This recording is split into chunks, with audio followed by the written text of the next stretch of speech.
Hello दोस्तों, नमस्कार। आज हम लोग जिस टॉपिक को पढ़ने जा रहे हैं उसको ये कह सकते हैं कि सिलेबस, है ना। आप लोगों की लगातार डिमांड थी कि परीक्षा के सिलेबस के बारे में चर्चा की जाए।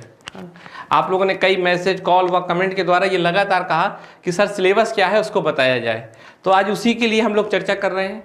मैं बस दिवाली के ख़त्म होने का इंतजार कर रहा था, क्योंकि जैसे ही दिवाली ख़त्म हो फिर हम लोग एक नई यात्रा शुरू करें, है ना, जिसका उद्देश्य सफलता प्राप्त करना हो। तो इसी क्रम में आज हम लोग यूपीएससी आईएएस के सिलेबस के बारे में चर्चा करेंगे। जिनको यूपीपीएससी, बिहार पीएससी व एमपीपीएससी के सिलेबस के बारे में भी जानना है वो इसी के माध्यम से समझ सकते हैं। वो गूगल में जाके डाउनलोड कर लें और फिर उसके जो मैंने बताया है उससे कंपेयर कर लें। लगभग सभी परीक्षा का इसी तरह का सिलेबस है, इसी तरह का पैटर्न है। तो मैं एक चीज़ को कॉमनली अच्छे से पढ़ाऊंगा ताकि आपको सब चीज़ें समझ में आ जाए। जो यूपीएससी आप सिलेबस देती है वो मेन हेडिंग बता देती है। तो चूंकि आप लोग नए बच्चे हो इसलिए आपको समझने में दिक्कत होती है ना। तो इसीलिए मैंने अपने अनुभव के आधार पे या जहाँ से भी सर्च करने को मिला सर्च किया, तो फिर मैंने उसको सब हेडिंग में बांट दिया है। अर्थात अगर इंडियन हिस्ट्री है टॉपिक तो फिर इंडियन हिस्ट्री के अंदर क्या क्या पढ़ना है मैंने उसकी भी चर्चा कर दी है। आज की क्लास बहुत लंबी हो सकती है अगर मैं पूरी बताऊंगा 4 या 5 घंटे की, तो इतना तो मेरे पास समय अभी नहीं है। इसलिए मैं मेन हेडिंग पे चर्चा करूंगा और आप इसको डाउनलोड करके पूरा समझ सकते हैं। जो चीज़ें ज़रूरी हैं मैं उसको अच्छे से बताऊंगा। तो देखिए, सबसे पहले तो मैं आपको बता दूं, कोई भी जो सिविल सर्विस होता है ना, तो हम लोग अभी बात कर रहे हैं यूपीएससी आईएएस सिविल सर्विस की। तो देखिए उसके 3 चरण होते हैं।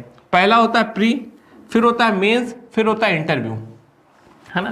तो देखिए प्री में क्या होता है कि प्री एक प्रकार से ऐसा एग्जाम होता है जिसके माध्यम से छटनी की जाती है ना। फिर जो लड़के प्री क्वालिफाई करते हैं उनको मेंस देने को मिलता है। फिर मेंस के बाद इंटरव्यू होता है ना। जो लड़के मेंस क्वालिफाई करते हैं उनको इंटरव्यू देने को मिलता है। फिर इंटरव्यू के बाद जो असफल हो गए वो फिर से प्री देंगे, और जो सफल हो गए उनको उनके नंबर के आधार पे नौकरी मिलती है। ठीक है, जो सबसे ऊपर होंगे उन्हें आईएएस मिल जाएगा। ठीक है, फिर आईपीएस होगा, ठीक है, आईएफएस होगा। तो कई तरह की और भी नौकरियां होती हैं। हम लोग नॉर्मली इसे आईएएस कहते हैं, पर इसके अंतर्गत कई सारी जॉब्स होती हैं, है ना। कई सारी नौकरियां होती हैं। वो आपके रैंक के आधार पर मिलता है, साथ में आपने क्या प्रेफर किया है ना। जैसे कई लोग आईपीएस को पहले रखते हैं तो उन्हें आईपीएस मिल जाएगा अगर उनकी रैंक अच्छी है। तो ये सब बात की बातें हैं। पहले चलिए ये देखते हैं कि सिलेक्शन होता कैसे है ना। पहले तो इंटरव्यू तक पहुंचना बड़ी बड़ी बात है, तो उसके लिए पहले बात करते हैं। तो चलिए सबसे पहले मैं आपको बताऊं, ठीक है, कि सबसे पहले देखिए आप इसके मामले में ये ग्रुप है, इस ग्रुप में सिलेबस का पीडीएफ मिल जाएगा, या तो फिर आप डाउनलोड कर लीजिएगा। ठीक है, नीचे लिंक लिखा होगा, है ना। तो लिंक के माध्यम से भी आप इसको डाउनलोड कर सकते हो, या इस ग्रुप से या फिर इस नंबर से, है ना। तो आपको इन तरह से इसका पीडीएफ मिल जाएगा। तो चलिए आगे चर्चा करते हैं। तो देखिए सबसे पहले हम लोग करें कि क्या पहला एग्जाम क्या होता है। पहला चरण होता है प्रीलिम्स का, है ना। जब आप फॉर्म भरते हो पहला, तो फॉर्म देने के बाद आपको क्या है, प्रीलिम्स का एग्जाम देना पड़ता है ना। पहला चरण ये होता है। इस चरण में क्या होते हैं, 2 पेपर होते हैं। पहला पेपर होता है जीएस फर्स्ट पेपर, ठीक है। पहला पेपर होता है जीएस फर्स्ट पेपर। इस पेपर में क्या होता है, सामान्य अध्ययन के कुछ सवाल आते हैं। कुछ क्या मतलब 100 सवाल आते हैं, ठीक। और आपको इसमें सही टिक करना पड़ता है। ये होता है ऑब्जेक्टिव टाइप। जैसा ऑब्जेक्टिव मतलब ABCD, कौन सा सही है वो बताओ, है ना। तो पहला पेपर होता है जो ऑब्जेक्टिव टाइप होता है, सामान्य अध्ययन का होता है। अब इसमें क्या क्या पूछा जाता है उसकी बात में चर्चा करूंगा। अभी बस ये समझिए कि पहले प्रीलिम्स में होता क्या है। तो प्रीलिम्स में 2 पेपर होते हैं, जीएस फर्स्ट और जीएस सेकंड। दोनों पेपर होते हैं ऑब्जेक्टिव टाइप। हाँ, जीएस फर्स्ट पेपर होता है सामान्य अध्ययन का, जीएस सेकंड पेपर होता है सीसेट जिसको हम लोग बोलते हैं, ठीक है। अब बस एक बात याद रखिएगा, जो पेपर सेकंड होता है ना जीएस, वो केवल क्वालिफाइंग होता है। अर्थात आपको केवल 33% नंबर लाने होते हैं उसमें बस। लेकिन जो फर्स्ट पेपर होता है उसी के आधार पे आपको क्वालिफाई कराया जाएगा, है ना।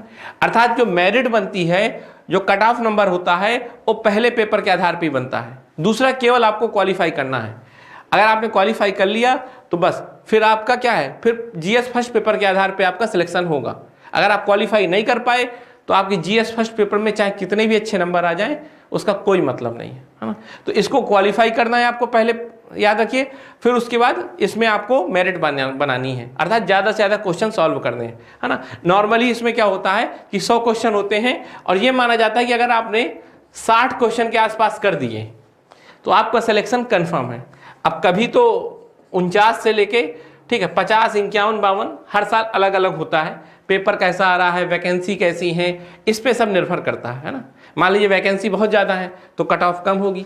तो इस तरह फर्स्ट पेपर का होता है प्रीलिम्स का।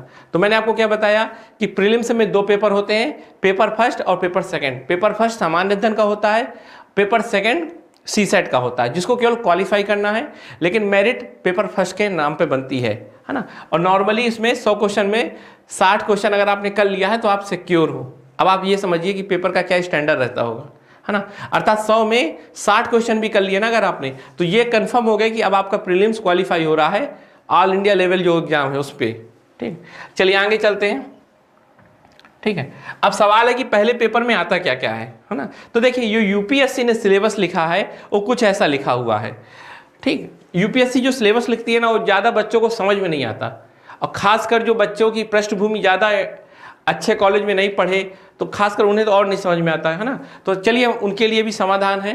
देखिए जैसे इसमें लिखा करंट इवेंट्स आएंगे नेशनल और इंटरनेशनल लेवल के, ठीक है, हिस्ट्री ऑफ इंडिया आएगी और इंडियन नेशनल मूवमेंट लिखा है, ठीक है, इंडियन एंड वर्ल्ड ज्योग्राफी लिखा है, इंडियन पॉलिटी गवर्नेंस, ठीक। तो ऐसी कुछ चीज़ें लिखी हैं और इसको लेकिन मैंने सरल भाषा में समझाने के लिए क्या किया है, ठीक है, इसको एक साधारण भाषा में इस तरह लिख लिया है ना। तो इसमें क्या है, देखिए इसमें आती है हिस्ट्री, है ना, geography, culture, environment, Indian polity, Indian economy, science and tech, current affair और मिसलेनियस। ये होता है प्रीलिम्स का सिलेबस। एक प्रकार से अगर सरल भाषा में उसको समझें, जो यूपीएससी ने लिखा था उसी को मैंने सरल भाषा में कर दिया है। तो देखिए इसमें हिस्ट्री आती है, तो हिस्ट्री में ज़्यादातर पार्ट क्या है वो मॉडर्न हिस्ट्री का आता है, क्योंकि वहाँ देखिए आपने पढ़ा होगा क्या लिखा था, इंडियन नेशनल मूवमेंट, है ना। तो ज़्यादातर पार्ट क्या आता है इसमें, हिस्ट्री का क्या आता है, मॉडर्न हिस्ट्री का आता है ना। और याद रखिएगा, आपको मैं एक बात बहुत अच्छे से बता दूं कि प्रीलिम्स का मतलब ये मत समझिएगा कि इसमें कॉन्सेप्ट है नहीं, केवल इसमें फैक्ट रटने हैं। अगर आप ऐसा सोच रहे हो तो ये मान के चलिए आप यूपीएससी की आप समझ नहीं रखते। यूपीएससी का जो प्री है उसमें भी कॉन्सेप्ट आते हैं, है ना। जैसे मैं आपको एक स्लाइड मैंने जो बताई थी, ठीक है, जैसे देखिए मैंने इसमें क्या बताया, इसमें मैंने तीनों को लिंक दिखाया है ना। अर्थात इसका क्या मतलब है, जब आप प्री पढ़ोगे ना तो उसका नॉलेज मेंस में भी काम आएगा, है ना। अर्थात ये दोनों लिंक हैं, इसलिए आप ये मत सोचिएगा प्रीलिम्स से बिल्कुल कोई अलग से परीक्षा है ना। ये पूरी एक एग्जाम है, उसके 3 पार्ट हैं, है ना, और तीनों अपने आप में अलग नहीं है। अगर आप प्रीलिम्स का पढ़ रहे हो तो कहीं ना कहीं आपको वो इंटरव्यू में भी मदद करेगा। अगर आपने प्रीलिम्स में आंकड़े पढ़े कि भारत में 30% गरीबी है, तो इंटरव्यू में कभी पूछा एग्जामिनर ने कि बताओ भाई भारत की क्या क्या चुनौती है, तो आप क्या कहोगे, सर भारत में गरीबी बहुत ज़्यादा है और 30% के आसपास गरीबी है। तो देखिए एक फैक्ट जो प्रीलिम्स के लिए आपने पढ़ा था, इंटरव्यू का आप सुंदर कर देगा आपकी, है ना। आपका इंटरव्यू अब क्या ऑथेंटिक लगने लगेगा, हाँ आपको डेटा तो पता है। तो इस तरह सारी जगह चीज़ें काम आती हैं। आप जो मेंस के लिए पढ़ोगे प्रीलिम्स में भी काम आएगा। तो मेरा कहने का ये मतलब है, ये मत समझना कि प्रीलिम्स केवल फैक्ट का पेपर है, ठीक है, प्रीलिम्स में भी बहुत से कॉन्सेप्ट आते हैं। मैं अगली स्लाइड में आपको बताऊंगा, मतलब अगली क्लास में बताऊंगा कि प्रीलिम्स के लिए और मेंस के लिए क्या पढ़ें, ठीक। अभी तो हम लोग सिलेबस की चर्चा कर रहे हैं, है ना। उसके बाद हम ये बताएंगे कि आपको कैसे पढ़ना है, क्या पढ़ना है, एक दूसरी भी चर्चा होगी। तो चलिए पहले इसको समझ लेते हैं। तो हिस्ट्री पढ़ना है, और हिस्ट्री में क्या ज़्यादातर या ये कहिए 90% मॉडर्न हिस्ट्री आती है, ठीक। ज्योग्राफी में क्या है, ज्योग्राफी में भी है इंडियन ज्योग्राफी, है ना, अर्थात जो भारत में नदियाँ पहाड़ पर्वत है उनको पढ़ना है। फिर वर्ल्ड ज्योग्राफी भी आपको पढ़नी है, जो विश्व में महत्वपूर्ण नदियाँ हैं पहाड़ हैं उन सब के बारे में भी एक सामान्य सी जानकारी होनी चाहिए। फिर आपको पढ़ना है फिजिकल ज्योग्राफी। फिजिकल ज्योग्राफी अर्थात भौतिक विज्ञान, भौतिक भूगोल का मतलब है जो प्रक्रियाएं हो रही हैं, जो घटनाएं हो रही हैं, जैसे भूकंप, सुनामी, ठीक है, सूर्य का जितना भी प्रभाव है, ठीक है, वायु का जो भी प्रभाव है, उन सब के बारे में आपको एक सामान्य सी समझ होनी चाहिए, जैसे चक्रवात, प्रतिचक्रवात, है ना। तो ये सब आपको इसके लिए पढ़ना होगा। फिर है कल्चर। तो देखिए कल्चर से भी क्वेश्चन आते हैं। कल्चर में कभी पूछ लेगा आपसे जैन दर्शन के कुछ सिद्धांत, बौद्ध दर्शन के कुछ सिद्धांत, या कल्चर का कोई भी पार्ट उठा लेगा। तो इसको थोड़ी पढ़ने के समय हमें बड़ा ध्यान देना होता है कि ऐसा नहीं कि हम कल्चर की 3-4 बुक ले आए और पढ़ने लगे, है ना। पढ़ते समय आपको बहुत ध्यान देना है कि अब ये नहीं कि पूरे रात दिन कल्चर ही पढ़ लिया, पढ़ तो कभी भी नहीं पाओगे आप, इतना कल्चर इतना ब्रॉड है ना, और आना 1 ही 2 क्वेश्चन है। तो हमें क्या दिमाग लगाना है कि केवल सिलेक्टिव पढ़ना है, जहां से ज्यादातर पूछा जाता है कि वो पार्ट पढ़ेंगे, बाकी अगर क्वेश्चन बहुत कठिन आ गया तो ना हमें आएगा ना हमारे सामने वाले को आएगा। अर्थात जो भी एग्जाम दे रहा हूं किसी को नहीं आएगा। जब किसी को नहीं आएगा तो फिर डर किस बात का, कंपटीशन ही नहीं है उस पर, तो सबका गलत होगा, है ना। इसीलिए हमें बहुत सिलेक्टिव पढ़ना है। एनवायरनमेंट में हमें क्या पढ़ना होता है? एनवायरनमेंट में हमें देखिए पढ़ना है जितने भी भारत के एनवायरनमेंट से संबंधित इंस्टीट्यूट हैं, संस्थाएं हैं, है ना, जैसे बॉटनिकल सर्वे ऑफ इंडिया, जो तो इस तरह के सारे हमें जितनी भी संस्थाएं हैं वो पढ़नी है ना।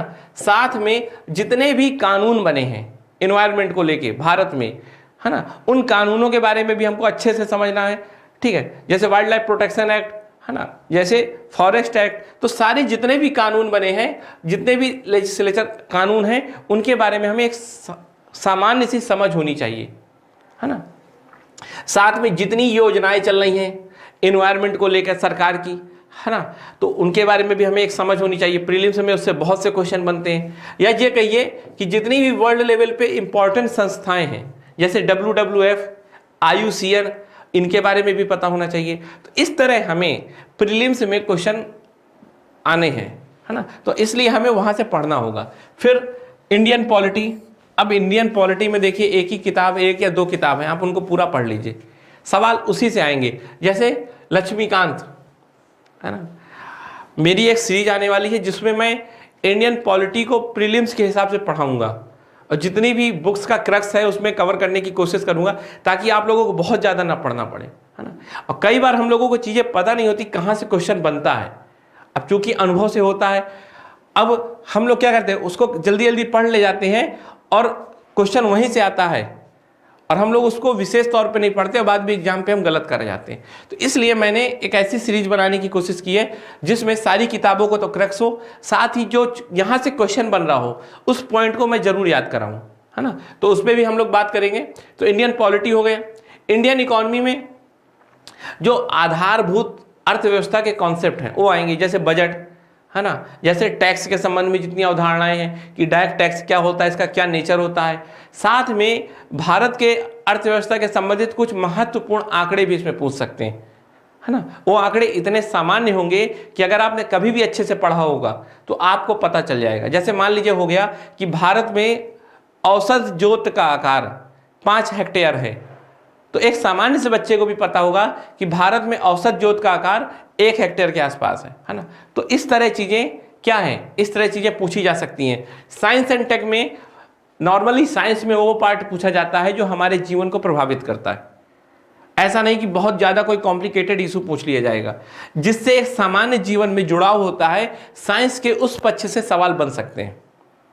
और टेक्नोलॉजी में जो वर्तमान में चल रहा होगा, जैसे इस समय IoT में पूछा था, इंटरनेट ऑफ थिंग्स, AI में पूछा, तो इस तरह जो वर्तमान में बहुत ज्यादा टेक्नोलॉजी चर्चा पे होती है उसके बारे में बहुत सामान्य सा पूछता है। ऐसा कुछ नहीं पढ़ना अलग से कि आपको बहुत ज्यादा विशेषज्ञता हासिल करनी है। याद रखिएगा ये सामान्य अध्ययन का पेपर है, जनरल स्टडी, और सामान्य ही सवाल पूछेगा।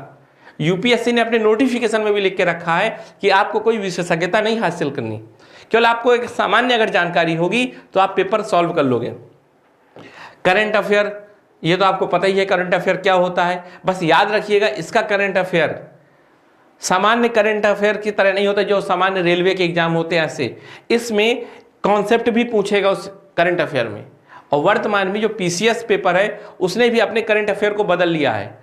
तो कहने का मेरा ये तात्पर्य है कि UPSC व PSC का जो करंट अफेयर होता है वो कॉन्सेप्चुअल भी होता है, फैक्चुअल भी होता है। तो जब इसको पढ़िएगा तो बहुत अलग से पढ़िएगा, है ना। कैसे पढ़ना है इसके बारे में मैं नेक्स्ट क्लास में बताऊंगा। अभी मैं दोनों को ओवरलैप नहीं कर रहा, नहीं दिक्कत हो जाएगी। मिसलेनियस देखिए, मिसलेनियस में क्या होता है कि इंपॉर्टेंट इंस्टीट्यूशन, है ना, जो भारत की महत्वपूर्ण संस्थाएं हैं, ठीक, या जो विश्व की महत्वपूर्ण संस्थाएं हैं उनके बारे में, जैसे IMF, वर्ल्ड बैंक, है ना। तो इन सब के बारे में भी पढ़ना होगा। फिर इंपॉर्टेंट डेट्स, जैसे मान लो राष्ट्रीय विज्ञान दिवस कब है, राष्ट्रीय महिला दिवस कब है, तो ऐसी तारीखें भी पूछ सकता है। फिर इंपॉर्टेंट रिपोर्ट्स, है ना, जैसे ease of doing business report कौन पब्लिश करता है, इसमें भारत की क्या स्थिति है, अप्रॉक्स पूछेगा, बहुत सामान्य जानकारी के तौर पे। आप बार बार ये मत सोचिए कि बहुत ज़्यादा रटना है। हाँ, जो स्टेट की सिविल सर्विस होते हैं वो फैक्चुअल ज़्यादा पूछते हैं, लेकिन वहीं यूपीएससी उतना फैक्चुअल नहीं पूछता, या उतना कहिए बहुत कम फैक्चुअल पूछता है। ठीक, तो इसी से लगभग आप मान के चलिए कि 100 क्वेश्चन तो नहीं, इससे मान लीजिए 90 क्वेश्चन आ जाएंगे, 90 क्या 95, है ना। और इसी से आपको हल करना है। अगर आपने सब की 2-2 बुक भी अच्छे से पढ़ ली और इतने बार पढ़ ली कि आपको कोई चीज़ अब भूल नहीं रही, तो ये मानिए आपका प्रीलिम्स कोई नहीं रोकेगा। ठीक, इस मामले में मैं आपको बहुत अच्छे से बता सकता हूं कि प्रीलिम्स केवल और केवल थोड़ी बहुत स्ट्रेटजी भी आती है इसमें। ऐसा नहीं कि प्रीलिम्स मात्र फैक्ट आ गया तो आपका सिलेक्शन हो जाएगा। 2 घंटे जब आप एग्जाम दे रहे होगे ना, उस 2 घंटे में बहुत कुछ डिसाइड होता है। याद रखिएगा, जानकारी बस नहीं, जानकारी का प्रयोग करना भी बहुत बड़ी बात होती है। वरना सबको लक्ष्मीकांत पूरी रटी है, लेकिन सबका सिलेक्शन प्री में क्यों नहीं होता, क्योंकि उसे उस नॉलेज का यूज करना नहीं आता। 10 से 5 सवाल, 5 से 10 सवाल ऐसे आते हैं ना प्री में, जब आप उसको वहीं पर सॉल्व करोगे, जब आपकी एक अच्छी समझ होगी और आपको उसको सॉल्व करने का तरीका पता होगा। इसको कैसे करते हैं, क्या करते हैं, इन सब पे एक चर्चा होगी। मैं बार बार बोल रहा हूं नेक्स्ट क्लास में, क्योंकि ये क्लास वैसे भी पहले बहुत बड़ी हो जाएगी। दूसरी, अब आता है पेपर सेकंड, है ना। तो पहला पेपर हमने जीएस फर्स्ट का बता दिया था, क्या है पेपर फर्स्ट, है ना, उसी से मेरिट डिसाइड होती है। जो सेकंड पेपर है उसमें क्या होता है, ये केवल आपको पासिंग मार्क्स है, ये सीसेट का होता है। इसमें कौन कौन से टॉपिक आते हैं इसको आप देख लीजिएगा, है ना, मैथ, रीजनिंग, कॉम्प्रिहेंशन। ठीक, और इसके लिए केवल एक फॉर्मूला है बस, इसका आप जितना मॉक टेस्ट लगा सको, ठीक है, जितना आप मॉक टेस्ट लगा सको उतना आपको इस पेपर में समझ होती जाएगी। और इसमें आपको कोई टॉप नहीं करना, इसमें केवल आपको 33% नंबर लाने हैं।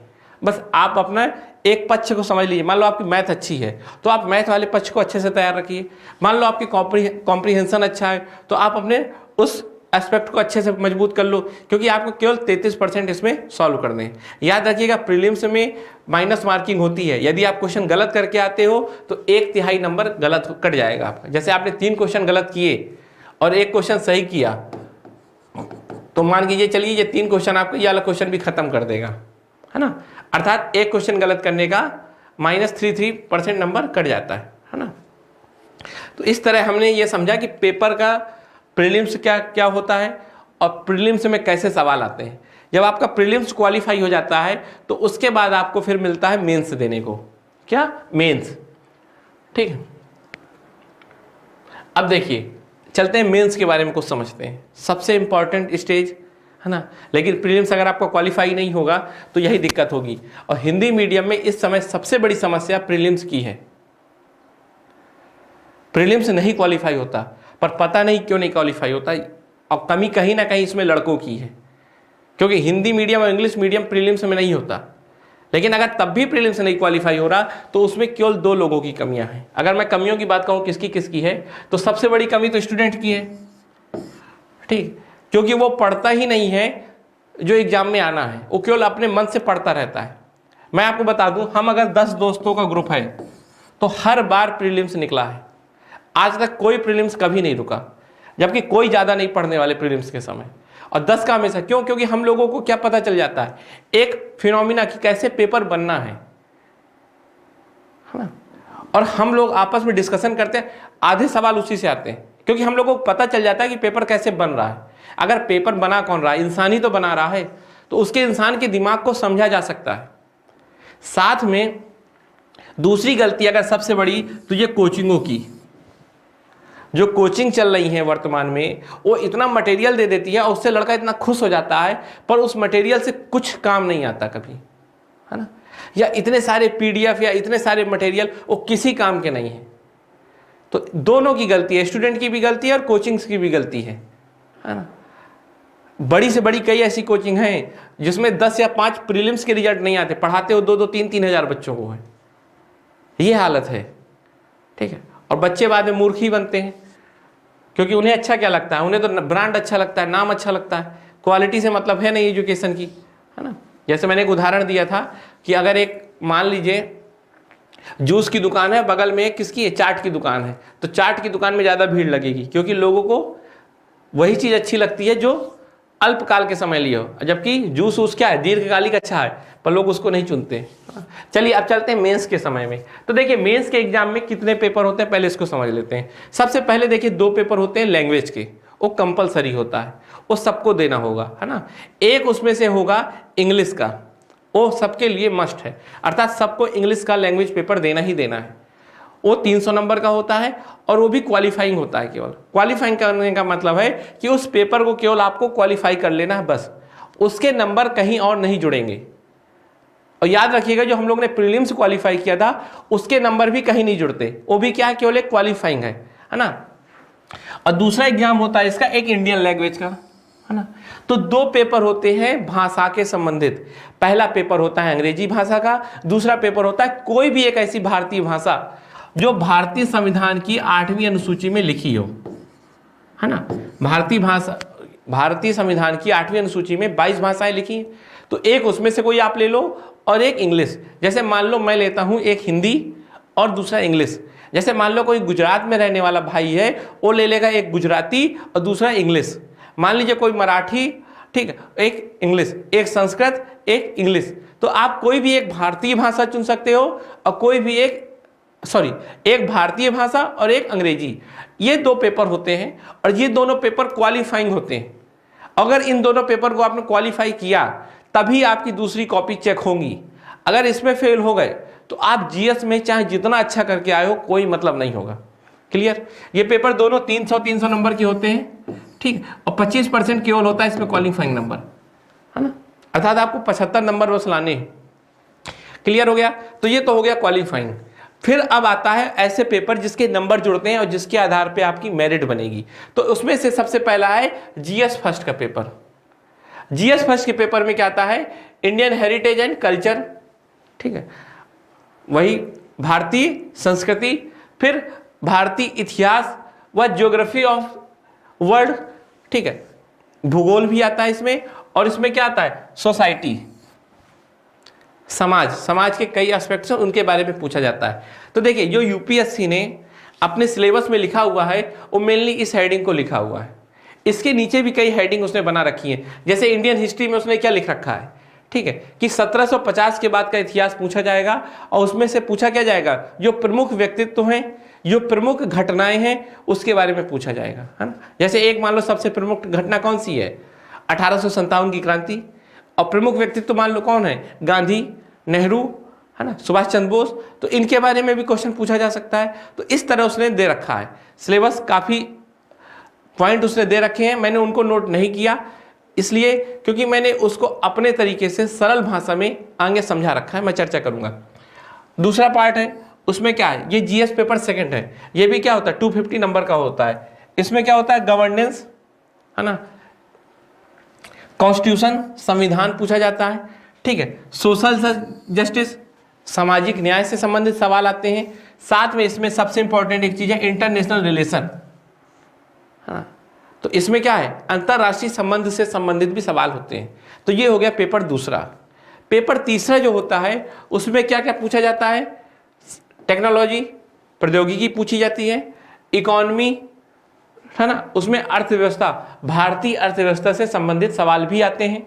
फिर बायोडाइवर्सिटी अर्थात जैव विविधता, पर्यावरण से संबंधित भी पेपर थर्ड में सवाल आते हैं, ठीक। फिर सिक्योरिटी, सुरक्षा से संबंधित सवाल आते हैं, जैसे आतंकवाद, नक्सलवाद, आंतरिक सुरक्षा। तो ये सब सवाल भी पेपर थर्ड में आते हैं। फिर आते हैं पेपर फोर्थ में।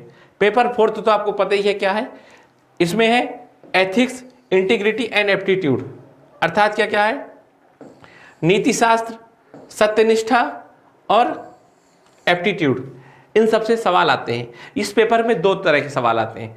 एक तो सैद्धांतिक सवाल, जैसे मान लीजिए मूल्य क्या है ना, बहुत बेसिक सा, तो ऐसे सवाल है। जैसे नीति शास्त्र क्या है, ठीक है, मॉरलिटी क्या है ना, ये तो मैंने बहुत सरल बता रहा हूँ, सवाल इससे लेवल उनका बहुत ऊपर होता है। साथ में उसकी केस स्टडी भी आती है कि ऐसा एक माहौल बनाया जाएगा कि उसमें आप क्या निर्णय लोगे। जैसे मान लो आप सड़क में जा रहे हो, एक बच्चे का एक्सीडेंट हो गया और आपका उस समय इंटरव्यू भी है, तो आप क्या करोगे? इंटरव्यू देने जाओगे कि बच्चे को बचाओगे? कुछ ऐसे क्वेश्चन आते हैं, है ना। तो ये भी 250 का, ये तीनों 250 सॉरी चारों 250 के होते हैं। फिर आपके दूसरा पेपर होता है ऑप्शनल का, आपको एक सब्जेक्ट लेना होता है ना। आप कोई भी ले सकते हो, दर्शन शास्त्र, इतिहास, भूगोल, ठीक, सोशियोलॉजी, एंथ्रोपोलॉजी, ठीक, कोई भी एक आप सब्जेक्ट ले सकते हो। उसकी एक लिस्ट दी जाती है। उस सब्जेक्ट के 2 पेपर होते हैं, paper first and paper second, ठीक। Paper first and paper second एक ही पेपर है, उसके 2 पार्ट हैं। जैसे मैंने दर्शन शास्त्र लिया तो दर्शन शास्त्र का एक पेपर मेरा पहला होगा, दूसरा होगा मेरा, है ना, इस तरह। फिर आता है ऐसे, देखिए निबंध बहुत महत्वपूर्ण पेपर है और इसमें आपको 2 निबंध लिखने होते हैं, ठीक है, 1000 या 1200 वर्ड के। तो इस तरह मैंने क्या आपको बताया कि सामान्य क्या होता है, सामान्य स्वरूप बताया मैंने कि मेंस एग्जामिनेशन में सामान्य रूप से इस तरह का एग्जाम होता है ना। इन दोनों के नंबर जुड़ते नहीं हैं, केवल इनको क्वालिफाई करना है, बाकी इसके सारे नंबर जुड़ते हैं और इसी के आधार पे आपकी बनती है मेरिट। और फिर उसके बाद होता है सिलेक्शन इंटरव्यू के लिए।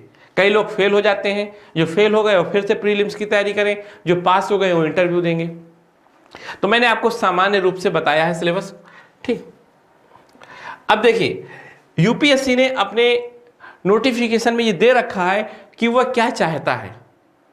उसने क्या कहा है? उसने कहा है कि मुझे ज्यादा इंफॉर्मेशन नहीं चाहिए अपने आंसर में, है ना। आप ऐसा मत सोचो कि आप बहुत रट के आओ, फैक्ट लिख दोगे तो आपको क्वालिफाई हो जाएगा। आपकी एक एनालिसिस की समझ होनी चाहिए अच्छी। मेरी बात समझ में आ रही? इसमें देखिए साफ साफ लिखा है, आप पढ़ लीजिएगा, ठीक है, कि इंफॉर्मेशन को ज्यादा महत्व नहीं दिया जाएगा, ठीक। आपकी विश्लेषण करने की क्षमता कैसी है, आपके लॉजिक कैसे हैं, इस बात पे निर्भर करेगा कि आपका सिलेक्शन होगा कि नहीं होगा। ये यूपीएससी ने स्पेशल नोट कर दिया है। आप ये मत सोचो आप बहुत ज्यादा फैक्ट जानते हो तो आपको सिलेक्शन हो जाएगा, है ना। अगर आपके अंदर एक अच्छी समझ नहीं है किसी भी चीज को लेकर, जैसे मैं आपको जितने भी टॉपिक पढ़ा रहा हूं इस समय 12 बजे की जो लेक्चर सीरीज आती है, उसमें देखिए मैं क्या कोशिश करता हूं, कोई फैक्ट नहीं बताता ज्यादा, मैं क्या बताता हूं, एनालिसिस, कॉन्सेप्ट, है ना। जैसे मैंने न्यूक्लियर पावर बताया तो उसके डॉक्ट्रिन का क्या एनालिसिस है ये मैंने बताया था आपको, या मैंने जो सेक्युलरिज्म बताया तो उसमें भी मैंने आपको क्या पढ़ाया, जो करप्शन पढ़ाया उसमें भी मैंने एनालिसिस। आप देखोगे मैं फैक्ट बहुत कम यूज करता हूं। फैक्ट आप लोगों को अच्छे लगते हैं पर ऐसा नहीं कि फैक्ट की कोई डिमांड है। यूपीएससी ने खुद कह रखा है कि मुझे फैक्ट नहीं चाहिए, बस काम चलाओ दे दो अगर मन हो, वरना आपके एनालिसिस करने की क्षमता हम चेक करते हैं, ठीक। साथ में यूपीएससी ने यह भी लिख दिया है कि हमें किसी तरह का विशेषज्ञ ज्ञान नहीं चाहिए। आपको किसी भी चीज में सामान्य जानकारी होगी तब भी आप आंसर लिख सकते हो, हम ऐसे क्वेश्चन बनाएंगे। जैसे मान लो उसने कहा कि आर्टिफिशियल इंटेलिजेंस पे क्वेश्चन दे दिया, तो अब ये बताइए, कभी कभार लगेगा एआई पे क्वेश्चन है तो क्या कोई सॉफ्टवेयर इंजीनियर ही इसको लिख पाएगा क्या? ऐसा नहीं है। क्वेश्चन ऐसा पूछा जाएगा कि एक सामान्य समझ वाला व्यक्ति भी इसको लिख सकता है, पर यह सामान्य समझ इतनी भी सामान्य नहीं है कि आप सोचो कि चाय की दुकान में बैठने से आ जाएगी। जो चर्चा करते हैं ना चाय की दुकान में गहन चर्चा, उतनी भी सामान्य समझ नहीं है। इसके लिए आपको बहुत पढ़ना पड़ेगा और सबसे बड़ी बात है कि आपको बहुत अच्छे से पढ़ना पड़ेगा। अगला चरण चलते हैं, ठीक। ये देखिए ये मैंने लिखा हुआ है इसमें कि जो लैंग्वेज के पेपर है ना, उन पेपर में क्या पूछा जाएगा, है ना। जैसे comprehension of given passage, प्रेसी writing, vocabulary, short ऐसे, तो ये कंपलसरी पेपर का, इसको आप लोग देख लेना। अगर आपको लग रहा हो कि इस पेपर के बारे में क्या पढ़ना चाहिए तो देखिए ये पुराने पेपर डाउनलोड कर लेना, है ना, और उनको देखना कैसे आते हैं, उसके लिए आप कैसे अपने आप को मजबूत कर सकते हैं। मान लो किसी की इंग्लिश पहले से बहुत अच्छी है, उसको बिल्कुल परेशान नहीं होना। किसी की मान लो हिंदी बहुत गड़बड़ है तो थोड़ी बहुत उसको परेशान होना, है ना। तो देखिए सबकी अलग अलग स्थिति होगी, तो अपने हिसाब से देख लीजिएगा। चलिए अब एक बात और आपको बता दें कि जो ये पेपर होगा ना लैंग्वेज का, इसमें कहा गया है कि इनका स्तर हाई स्कूल का तक रहेगा, है ना, और इनके नंबर नहीं जुड़ते। ये दोनों बातें इसमें कह दी हैं। मैं बार बार आपको इसलिए याद दिला रहा हूं कि आपको रट जाए सिलेबस। सिलेबस ही सबसे जरूरी चीज है। आपको ये नहीं पता होगा कि आपको क्या करना है तो शायद आप कभी सफल नहीं होगे। और मैं बहुत गारंटी के विश्वास के साथ कह सकता हूं कि यूपीएससी की जो भी लोग तैयारी कर रहे हो उनको 50% लोगों को सिलेबस ही नहीं पता होता। ठीक, चलिए देखिए, अब देखिए ऐसे का मैंने क्या बताया था आपको।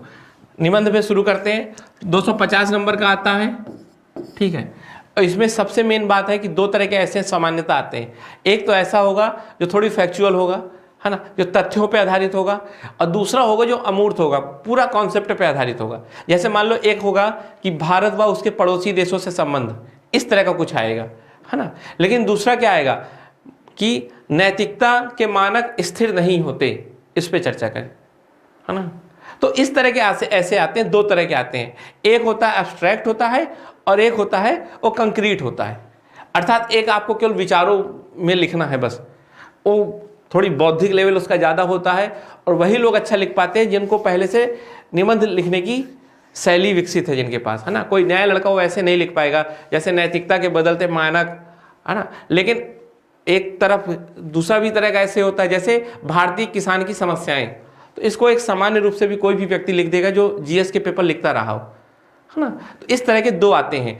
1000 या 1200 वर्ड में आपको लिखना होता है, पहले ये एक होता था, वो आपको 3000 वर्ड के आसपास लिखना होता था, लेकिन अब दो कर दिए हैं। और याद रखिएगा यूपीएससी में लिखना बहुत पड़ता है। जब आप लिखोगे ना, और एक दिन में 2 पेपर होते हैं, आपके हाथ में स्वेलिंग आ जाती है, इतना ज़्यादा कभी कभार लिखना पड़ता है। ठीक, तो पहले से बहुत प्रैक्टिस करनी पड़ेगी लिखने की। तो चलिए, जैसा कि मैंने आपको बताया था कि जीएस के 4 पेपर होते हैं। 4 पेपर में मैंने बताया था फर्स्ट पेपर जो होता है उसका पहला पार्ट क्या है, इंडियन हेरिटेज। तो मैंने क्या किया है, मैंने देखिए इंडियन हेरिटेज को एक अलग से टॉपिक बना दिया है, और उस पर क्या किया है, उस पर मैंने सब टॉपिक बना दिए हैं। Indian painting, classical dance, folk dance, classical music, puppetry, poetry, ठीक है, थिएटर एंड मार्शल आर्ट। तो मैंने क्या किया है, मैंने इसकी सब हेडिंग बना दी है। अब यूपीएससी ने जो लिखा है बस इतना लिख दिया है। अब चूंकि आप लोग परेशान होते रहते कि इसके अंतर्गत क्या पढ़ना है, तो मैंने उसके सब टॉपिक लिख दिए हैं, है ना। और याद रखिएगा, मैं बार बार बोल रहा हूं कि आपको कोई इसमें विशेषज्ञता नहीं हासिल करनी कि अब इंडियन पेंटिंग को इतना ज्यादा पढ़ो कि दूसरी चीजें भूल जाओ। आपको कैसे पढ़ना मैं बताऊंगा भी, है ना। बस अभी ये देख लो क्या क्या पढ़ना है ना। आप लोग सिलेबस की बहुत डिमांड कर रहे थे, इसलिए मैं ये क्लास लेके आया हूं। फिर दूसरा देखिए, दूसरा है लिटरेचर। अब जैसे यूपीएससी ने केवल लिटरेचर को लिख रखा है, तो मैंने उसके नीचे क्या क्या पॉइंट हो सकते हैं ये सब को लिख दिया। अब आपको ज्यादा दिक्कत नहीं है, केवल इनके बारे में पढ़ना है ना। तो वैसे ही देखिए, ठीक है, अब जैसे मॉडर्न इंडिया में है तो ये टॉपिक, है ना। तो इस तरह मैंने पूरे यूपीएससी सिलेबस की सब टॉपिक को डिवाइड करके रखा हुआ है, और आप उसको देख सकते हैं। देखिए बहुत ज़्यादा है, मेरे पढ़ाने की ना इतनी हिम्मत है। ठीक, आप देखिए सब चीज़ें मैंने कर रखी हैं, ठीक है। तो इसलिए अब आप इसको डाउनलोड कर लीजिएगा। जैसे देखिए मैंने वोल्केनो, तो वोल्केनो में क्या क्या पूछा जा सकता है, types of volcano, what causes volcano, volcano landforms. तो इसलिए अब आपको बिल्कुल भी परेशान नहीं होना, बस आपको इसको डाउनलोड कर लेना है और इसको पूरा पढ़ना है। ठीक है, इसको पूरा पढ़ना है आपको, एक एक टॉपिक के आपको नोट्स बनाने अच्छे से, सबके बारे में अच्छी समझ होनी चाहिए। अब उस समझ को कैसे डेवलप करना है, इसमें हम और आप काम करेंगे। ये कोई एक दिन का प्रोसेस नहीं है। इस सब को पढ़ने में लगभग लग जाएगा 16 से 17 महीने एक सामान्य बच्चे के तौर पे, है ना। अगर वो अकेले अपने आप से सेल्फ स्टडी करता है तो 16 से 17 महीने सब कुछ पढ़ने में लगता है। देखिए मैं आपसे झूठ नहीं बोलूँगा कि ये सब कुछ दिनों का खेल है, 6 महीने का खेल है या 1 साल का है ना। क्योंकि मेरा काम ऐसा नहीं है कि मतलब हम लोगों को एक दूसरे को बेवकूफ़ तो बनाना नहीं है, ठीक है। कई जगह उद्देश्य होता है बेवकूफ़ बनाना। क्यों? क्योंकि अगर कह दिया 16 महीने का है तो बच्चा एडमिशन नहीं लेगा तो 1 लाख रुपए का नुकसान हो जाएगा। इसलिए कह देते हैं कि 6 से 7 महीने में सब करा देंगे, जबकि वो कुछ नहीं होता, केवल झूठ है। क्योंकि उनको क्या करना, उनको तो एडमिशन लेना है ज़्यादा से ज़्यादा, तो एडमिशन लेने के लिए वही बोलेंगे ना जो बच्चे को अच्छा लगता है। लेकिन सच्चाई कुछ और होती है। आप लोग सच्चाई से मिलिए, वो ज़्यादा अच्छा है। ये सब कुछ डाउनलोड करके, ठीक है, लगभग 200 स्लाइड्स होंगी, इनको देखिएगा कि मेंस में क्या क्या आना है। और इसके सब के बारे में हम लोग जब क्लास करेंगे ना तो चर्चा आराम से करेंगे, उसके लिए आपको परेशान नहीं होना। और दूसरी क्लास, अभी जो नेक्स्ट क्लास होगी अगले दिन आएगी, उसमें मैं अभी बताऊंगा आपको कि हमको कैसे पढ़ाई करनी है। आप लोग जो पढ़ते हो ना उसका तरीका बहुत गलत होता है। तो उसको कैसे अच्छी से अच्छा तरीके से पढ़ा जा सकता है, हम उस पर भी चर्चा करेंगे। तो चलिए सबसे लास्ट में अब आते हैं। मान लीजिए मेंस का सिलेबस हो गया पूरा, अरे कहाँ, ठीक है, चलो मान लो मेंस का पूरा सिलेबस हो गया। अब आते हैं इंटरव्यू में, है ना। देखिए जो लोग मेंस क्वालिफाई कर लेते हैं उनको इंटरव्यू देने को मिलता है। इंटरव्यू क्या होता है, 250 नंबर का होता है, 275 नंबर का, ठीक। और इंटरव्यू में क्या पूछा जाता है, मेन बात ये समझ लीजिए। इंटरव्यू में आपसे आपके ना इंफॉर्मेशन की जानकारी नहीं ली जा रही होती, अर्थात ये नहीं देखा जा रहा होता कि आपको कितने तथ्य पता हैं, क्योंकि उसके लिए तो प्री और मेंस हो चुका है। इसमें यह देखा जाता है क्या आपका जो पर्सनालिटी है उस पर्सनालिटी में कोई कन्फ्लिक्ट तो नहीं है, मतलब जो आप इंसान दिख रहे हो क्या वैसे ही हो ना, आप दिखते तो बड़े ईमानदार हो पर अंदर से ऐसा तो नहीं कि करप्शन हो। अब इंटरव्यू वाले कोशिश तो पूरी करते कि पकड़ लें, पर आपको पता होना चाहिए जो लड़का जितना भ्रष्ट होगा उतना ही ईमानदार दिख सकता है ना। ये तो कला है, कहने का मतलब आदमी को देखते ना, जो जितना बड़ा धोखेबाज होगा वो उतना ही सीधा इंसान बनता है। तो ये भी एक होता है। लेकिन दूसरी तरफ बहुत अनुभवी लोग बैठे रहते हैं, वो भी पूरी तरह से पकड़ने की कोशिश करते हैं कि कहीं ऐसा तो नहीं है कि इस बच्चे के दुविधा हो, मतलब इसकी पर्सनालिटी में दिक्कत हो। जैसे मान लो एक बच्चे से पूछा कि भाई तुम्हें क्या अच्छा लगता है, तो उसने कहा कि मुझे जानवरों को पालना बहुत अच्छा लगता है। उससे आधे घंटे बात की और उससे फिर एक क्वेश्चन पूछा कि ये बताओ तुम वेजिटेरियन हो कि नॉन वेजिटेरियन। उसने कहा सर नॉन वेजिटेरियन। तो कहा क्या हुआ, कन्फ्लिक्ट हुआ ना, एक तरफ तो आप जानवर को मार के खा रहे हो और दूसरी तरफ कह भी रहे हो कि आपको जानवर अच्छे लगते हैं, है ना। इस तरह हल्का फुल्का मैं एक उदाहरण देने की कोशिश की, है ना। कहीं आप झूठ तो नहीं बोल रहे, आपको पकड़ने की कोशिश करेंगे। और याद रखिएगा अगर आप झूठ बोलते हैं ना तो आपकी बातों में दिक्कत होगी, बातों में संगतता नहीं होगी, है ना, क्योंकि एक झूठ के लिए कई झूठ बोलना पड़ता है और इसी को लोग गौर करके देखते हैं और आपको एग्जामिनर नंबर देता है। इसमें यह भी चेक करते हैं कि आपके आसपास के जो करंट इशू हैं वो उसकी आपकी कैसी समझ है ना। तो मैंने क्या बताया, दो चीजें बताई, एक तो आपकी पर्सनालिटी चेक करते हैं कि उसमें कोई कन्फ्लिक्ट तो नहीं, दूसरा आपको अपने आसपास की जितनी भी घटनाएं हो रही हैं उसकी कैसी समझ है। जैसे इसमें पूछ लेंगे कि भाई वर्तमान में ट्रंप हार गए, बताइए आप इसको कैसे देखते हैं भारत के संदर्भ में, ये भी पूछ लेंगे, है ना। या मान लीजिए पूछ लिया कि भाई ये बताओ ये कोरोना समय चल रहा है, कोरोना समय में आपने क्या सीखा, या कोरोना में आप क्या कर सकते थे, या कोई ऐसा कंट्रोवर्शियल इशू दे देंगे जिसमें समझेंगे आपको कि आपकी क्या राय है। कई लोग ना बहुत ज्यादा एक पक्ष की ओर झुके होते हैं।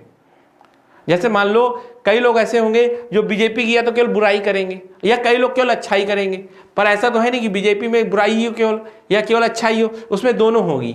तो एक जो पढ़ा लिखा लड़का होगा वो क्या करेगा, वो दोनों बातों को समझेगा। तो बस यही चेक करते हैं वो लोग कि क्या आपके अंदर एक अच्छी पर्सनालिटी है जो अधिकारी बन सकती है। क्योंकि अधिकारी का क्या काम होता है, बहुत समझ कर निर्णय लेना, है ना, भावुक होकर निर्णय न ले लेना। तो इस तरह पर्सनालिटी की चेक होता है इंटरव्यू में।